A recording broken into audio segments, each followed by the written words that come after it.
Senior నాయకుని పొమ్మనలేక పొగపెడుతుందా?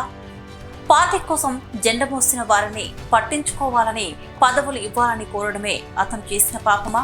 లేదా రాజకీయాల్లో ఆ సీనియర్ నాయకుడి పనైపోయిందని పార్టీ భావిస్తుందా? మరి ఎందుకు ఆ సీనియర్ నాయకుడి ఆవేదనను పార్టీ పట్టించుకోవడం లేదు?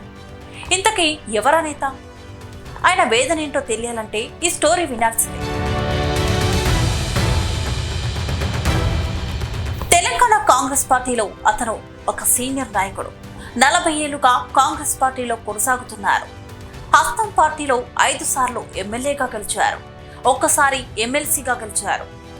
ఉద్యమ సమయంలో పార్టీ ఆదేశాల మేరకు కేసీఆర్ పై ఎంపీగా పోటీ సైతం చేశారు. దీంతో ఆ నేత ఎవరనేది ఇప్పటికే తెలిసిపోయి ఉంటుంది. అయితే ఆ నేత ఎవరో కాదు, టి జీవన్ రెడ్డి. జగిత్యాల నియోజకవర్గ మాజీ ఎమ్మెల్యే జీవన్ రెడ్డి రాజకీయాల్లో తనకంటూ ఒక ప్రత్యేక స్థానం సంపాదించుకున్నారు. రైతు నేతగా చాలా సింప్లిసిటీగా కండువా వేసుకొని ఉంటారు. ఎవరు వచ్చినా నియోజకవర్గంలో కలిసి మాట్లాడతారు. ఆపదలో ఉన్నవారు ఎవరు ఫోన్ చేసినా రిసీవ్ చేసుకుంటారు అనే పేరు జీవనన్న సొంతం. కానీ ఇప్పుడు ఇలాంటి నేతకు పార్టీలో తీరని కష్టం వచ్చిందని మాట్లాడుకుంటున్నారు.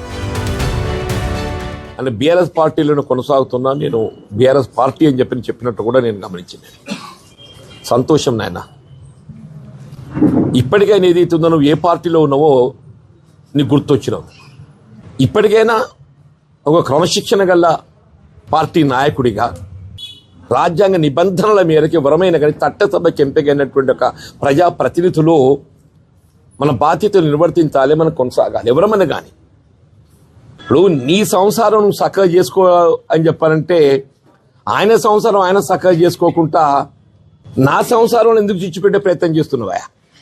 బుద్ధిగల్ల ఇల్లాలుగా స్పీకర్ గారు తీర్పు వచ్చినాకనైనా ఎవరి సంసారం వాళ్ళు బాగుండాలని కోరుకోరే. అయితే 2023 అసెంబ్లీ ఎన్నికల్లో జీవన్ రెడ్డి ఎమ్మెల్యేగా పోటీ చేసి ఓడిపోయారు. జగిత్యాల నియోజకవర్గంలో బీఆర్ఎస్ నుంచి పోటీ చేసిన డాక్టర్ సంజయ్ కుమార్ ఎమ్మెల్యేగా గెలిచారు. జీవనన్న ఓడిపోయిన కాంగ్రెస్ మాత్రం రాష్ట్రంలో మెజార్టీ స్థానాలతో ప్రభుత్వం ఏర్పాటు చేసింది. ప్రభుత్వం ఏర్పాటు చేసిన కొద్ది రోజులకే సంజయ్ హస్తం పార్టీ తీర్థం పుచ్చుకున్నారు.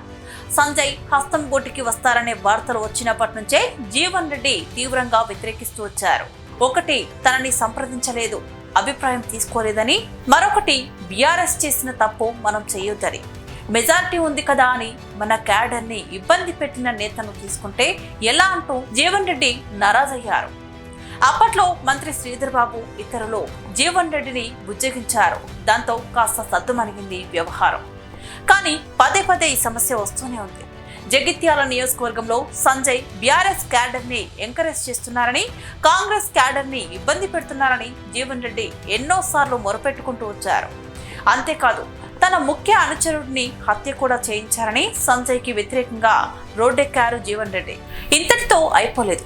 ఇటీవలే మున్సిపల్ ఎన్నికల నేపథ్యంలో డాక్టర్ సంజయ్ కుమార్ సమీక్షా సమావేశానికి గాంధీ భవన్ కి వచ్చి హాజరయ్యారు.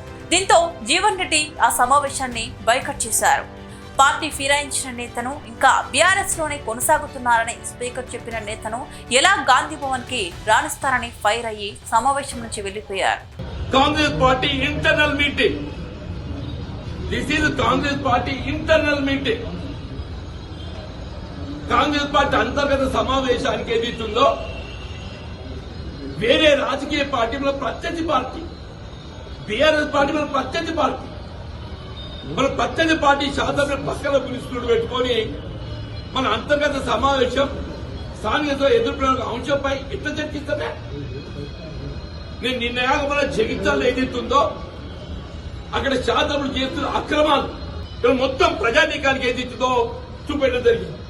ఇక మున్సిపల్ ఎన్నికల్లో జరిగిన తీరు జీవన్ రెడ్డిని మరింత బాధించింది. ఇంతలా జీవన్ రెడ్డి తన ఆవేదనను తెలియజేసినా పార్టీ మాత్రం మున్సిపల్ ఎన్నికల్లో జీవన్ రెడ్డికి కేవలం 16 బీఫామ్లు మాత్రమే ఇచ్చి సంజయ్ కి 34 బీఫామ్లు ఇచ్చింది. ఇక్కడ జీవన్ రెడ్డి హట్ అయ్యారు. అయినా తనకు ఇచ్చిన బీఫామ్లతో పాటు ఇండిపెండెంట్లను పెట్టి ప్రచారం చేశారు జీవన్ రెడ్డి. జీవన్ రెడ్డికి ఇచ్చిన 16 బీఫామ్లలో 9 స్థానాలను గెలిపించుకున్నారు. అలాగే సంజయ్ పక్కన పెట్టిన 9 మందిని ఇండిపెండెంట్లుగా గెలిపించుకున్నారు. ఇక సంజయ్ కి 34 బీ ఫామ్లు ఇస్తే 14 స్థానాలే గెలుచుకున్నారు. ఇక్కడ చైర్మన్, వైస్ చైర్మన్ పంచాయతీ వచ్చింది.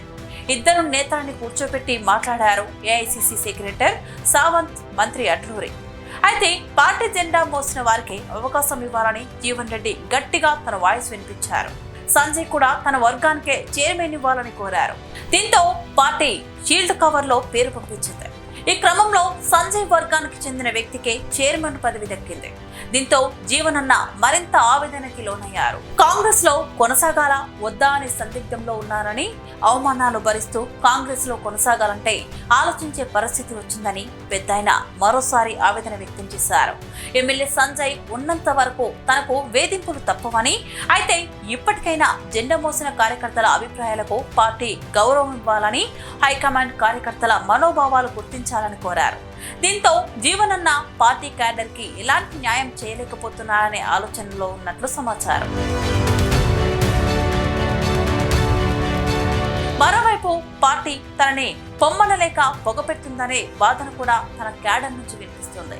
మరి చూడాలి, జీవన్ అన్న హస్తం పార్టీలోనే తన ఉనికి కోసం పోరాడుతూ కొనసాగుతారా, లేదా ఆత్మగౌరవం క్యాడర్ కోసం బయటికి వచ్చి పోరాడతారు?